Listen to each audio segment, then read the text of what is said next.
Hi everyone, and welcome to today's General Hospital recap. As always, don't forget to subscribe so you don't miss any of our videos or recaps. Also, if you could please check out the link in the description. I am running an Indiegogo campaign for an animal rescue, so if you could check it out, and if you could please donate, or if you can't donate, if you could please share that link so people in your circle can see it and hopefully someone can donate. That would mean a lot to me. Thank you very much. And let's move on. So, and aren't you excited for this General Hospital Live? I'm so intrigued. But anyway, okay, let's keep going. Let's go on with today's General Hospital. So, Sunny and Julian. Julian tells Sunny that Olivia's baby is his, and does Julian really think that Sunny isn't going to avenge Duke? Like, seriously, like, I don't know. Julian was a little naive today when it came to his initial discussion with Sunny.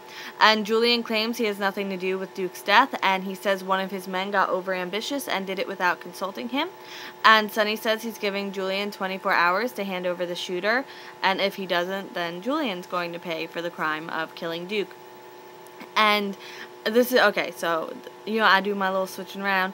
So, Dante comes to talk to Sunny after he talks to Olivia and Ned, which I will get to in a second. So, Dante comes to talk to Sunny, and he tells Sunny that he shouldn't retaliate, because then he'll be forced to arrest him, and Sunny isn't going to be able to get away with murder again. So, he strongly recommends that Sunny not do anything and just let the police do their jobs. Now, Olivia, Ned, and Dante. So, Olivia is still hell-bent on getting this baby away from Julian.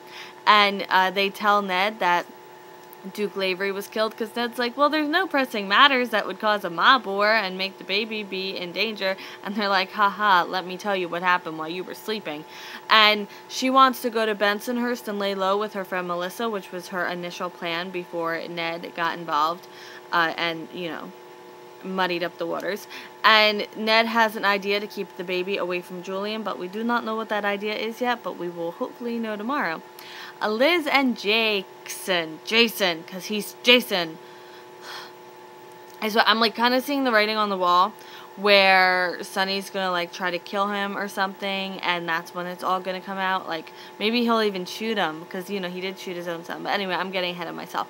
So Jason tells Elizabeth about this whole thing with Duke Lavery and that they think he's the shooter, and he like won't straight up deny that he's the shooter. And Elizabeth is like all ready to defend him, and she's like, I can tell him you were at my house and it was an accident and blah blah blah, and like she's ready to get herself right back in the middle of this mob life and this mob war. And I'm like, I just can't. And Jason tells Elizabeth that they can't be together because he doesn't want her to become a target if someone is going to try to retaliate.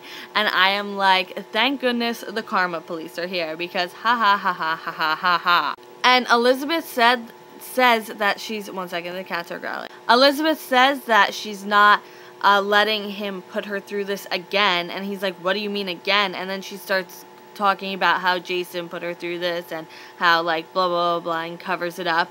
And Elizabeth convinces Jason that they should stay together, and I lost my mind, but in a good way, you know. At the police station, Anna puts the final pieces of the puzzle together when it comes to this whole Carlos Duke assassination thing. And Anna knows that Carlos is at Sabrina's house, and Sloane doesn't want her to go, but she's gonna go, then he's gonna go with her. And Sloane and Anna knock on Sabrina's door, and when she doesn't answer, they bust down the door. But before they get there, Sabrina and Carlos, so he's taking a shower, whatever, and Carlos, I'm thinking he should probably fill her in on the fact that he murdered someone last night, but of course he's not going to do that. And he just like thanks her again, and like it's all very cordial and nice, and they talk about how he's still going to skip his trial and all that. And then when Carlos, I guess, is getting dressed, Felix calls Sabrina to tell her that Duke Lavery's dead, and she immediately put it together and confronts Carlos. So originally Carlos denies it, but then she keeps in on it, and he eventually admits and says it was nothing personal, it was just business, and she's horrified. And then she says she's calling the police, and then I guess like maybe 10 minutes elapses, but she never got to call the police. So then Anna and Sloane knock down her door, And they find Sabrina tied up in duct tape, and I'm pretty sure that she didn't agree to that to make it look like a hostage situation, because she was not on board with this whole killing for business thing. So obviously the woman he loves and appreciates and is so grateful for, he has no objections to tying her up. For, like, whoever to find her. Like, is Felix going to be home soon? Is anyone going to be home soon? Like, he had no idea that maybe 10-15 minutes later someone would be barging in. Like, mean. At Windermere. So, Nicholas and Valerie are talking. And Nicholas is like, wow, how'd you learn that haunted starlet sand so fast? And I'm sitting here like, I probably could have learned it in an hour too. Like, no. And Lulu comes over and was really worried about Spencer last night, because last night was the nurse's ball. And Hayden shows up, and Hayden announces that she's living there, and Lulu is taken aback. That's the best way I can do to describe it. Lulu puts it together that Hayden and Nicholas were involved before Hayden was busted, so now she's wondering if Nicholas was in on this whole Jake Barnes scam. And Nicholas and Hayden cover up pretty well, and they claim to know each other from the past, and that they reconnected, and that she just failed to mention her fake marriage. And the two of them talk a good game, but Lulu's still really suspicious, and Hayden slips and said it was wrong to keep two people apart after they've been through so much in the past few years, talking about Elizabeth and Jake. And Lulu's like, what are you talking about? They've only known each other for a few months. And then, you know, Hayden, they talked their way out of it somehow. I don't even know. And then Lulu and Valerie leave to go to the hospital. And at the hospital, Lulu tells Elizabeth that Hayden is living with Nicholas, so this should just be a barrel of fun. And Hayden tells Nicholas that he's not allowed to look down on her because, you know, she might be doing whatever she's doing, but he's stealing a man's life away and keeping him away from whatever family he might have. And I guess I kind of have to agree with her there. You know it's pretty bad when you're agreeing with Hayden. Just saying.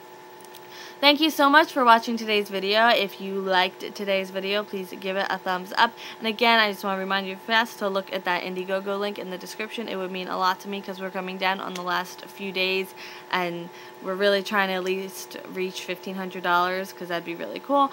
And check out our other links. You can follow us on Twitter or whatever, and don't forget to #SaveForever, because it is making a huge difference, and the show might actually get picked up, and that would mean a lot to me. I'll even make videos forever if you want me to, for forever. Well, I'll make them forever too. It'll be great. It'll just be a barrel of laughs. But thank you so much. I will see you tomorrow for more General Hospital, and I hope you have a great day. Bye.